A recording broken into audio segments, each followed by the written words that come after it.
Et si le stress qu'on vit tous les jours n'était pas juste une fatalité? Et si, au contraire, c'était une sorte de clé, une porte d'entrée pour débloquer une puissance insoupçonnée qui sommeille en chacun de nous? C'est exactement ce qu'on va explorer ensemble. On a tendance à voir le stress comme une simple émotion, un ressenti purement psychologique. Mais en réalité, c'est beaucoup plus physique que ça. C'est quelque chose de mesurable. Pensez-y, chaque fois qu'on ressent de l'impatience dans les bouchons, de la frustration au travail, ou juste de l'anxiété, notre système nerveux primitif, celui de nos lointains ancêtres, se met en route. Et là, c'est une véritable cascade chimique qui déferle, mettant notre corps et notre cerveau en état d'alerte maximale. Alors, commençons par le commencement. Ce fameux problème universel. Celui de vivre sous une tension quasi constante, un état qu'on pourrait vraiment appeler le mode survie. Ce mécanisme, au fond, c'est une pure merveille de l'évolution. Il est conçu pour nous sauver la vie face à un danger imminent, comme un prédateur. Il mobilise une quantité absolument phénoménale d'énergie pour une action immédiate, se battre, fuir, se cacher. C'est d'une efficacité redoutable. Mais voilà, c'est conçu pour le court terme. Et c'est là que toute la différence se joue. Notre corps, il est parfaitement capable de gérer un stress bref et intense. Pas de souci. Sauf que dans notre monde moderne, la menace a changé de visage.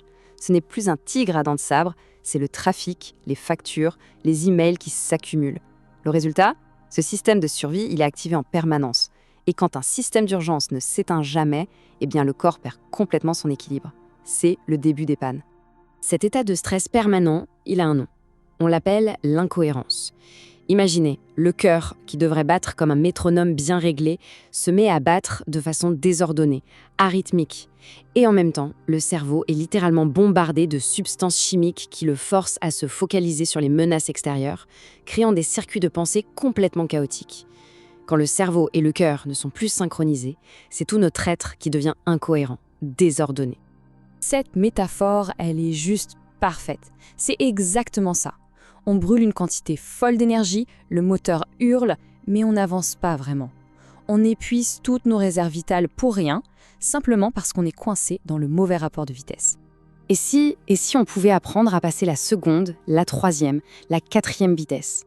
Si on pouvait consciemment quitter ce mode survie pour entrer dans un état beaucoup plus puissant, un état de création, c'est là que tout bascule. On arrive maintenant à la solution, un concept qui change radicalement la perspective. La cohérence. C'est le passage d'un état de survie, totalement focalisé sur la matière, à un état de création qui, lui, est centré sur l'énergie. Le contraste entre les deux est saisissant. En mode survie, notre attention est rivée sur les objets, les gens, les problèmes, sur la matière en somme. On est alors, pour simplifier, plus particules que ondes. Et on consomme notre énergie vitale pour la transformer en chimie du stress. Mais en état de cohérence, l'attention s'élargit. On commence à percevoir l'espace, l'énergie. On devient plus onde que particule. Et là, au lieu de voler de l'énergie au corps, on en crée. On bâtit un véritable champ d'énergie. Et attention, ça, ce n'est pas de la poésie, c'est de la physique, c'est mesurable. Quand on entre en cohérence, les ondes cérébrales ralentissent et s'organisent de façon incroyable. Le cœur se met à battre de manière totalement harmonieuse. Et le plus fou, c'est qu'il se met à produire un champ magnétique puissant qui peut s'étendre jusqu'à 9 mètres autour de nous. Et ce champ, il n'est pas vide, il transporte une information, celle de nos pensées, de nos intentions. L'analogie est vraiment parlante. Apprendre à cultiver une émotion élevée, comme la gratitude ou la joie, c'est comme jeter des petits cailloux dans une eau calme, encore et encore. Chaque caillou crée une onde. Et si on apprend à ressentir ces émotions profondément, alors on ne jette plus des cailloux, mais de grosses pierres. Et ces grosses pierres créent de grandes et belles vagues. Ces vagues, c'est de l'énergie. C'est une fréquence qui porte notre message dans le monde. D'accord, c'est bien beau tout ça, mais concrètement, comment on fait? Comment on passe de l'incohérence à la cohérence? Eh bien, il existe une méthode, une sorte de guide pratique. Le processus, en théorie, est assez simple. D'abord, on se coupe du monde extérieur. On ferme les yeux pour réduire le flot d'informations. Ensuite, on immobilise le corps. On s'assoit et on lui demande de ne plus bouger pour qu'il cesse d'être une distraction. Et puis, vient l'étape la plus subtile. Lâcher prise sur les pensées du passé et les angoisses du futur pour s'ancrer dans le seul moment qui existe vraiment, le moment présent. C'est dans cet instant précis que se trouve un champ de possibilités infinies auquel on peut alors se connecter.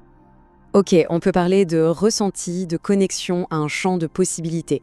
Ça peut sembler un peu abstrait. La vraie question, c'est est-ce que quelque chose de réel se passe dans le corps? Est-ce qu'on a des preuves, des données concrètes pour le démontrer? La réponse est un grand oui. Et vous allez voir, c'est assez stupéfiant. Alors, rentrons dans le vif du sujet. Le moment où l'expérience intérieure rencontre la science pure et dure. Le moment où les données révèlent des phénomènes qui, honnêtement, défient notre compréhension habituelle de la biologie humaine. Accrochez-vous bien parce que les chiffres sont vertigineux. En état normal au repos, notre cerveau produit environ 40 microvolts d'énergie.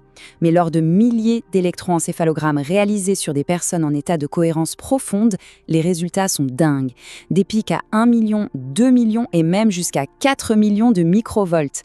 Faites le calcul, c'est 100 000 fois plus que la normale. Le cerveau produit littéralement un nouveau courant de conscience, une énergie colossale.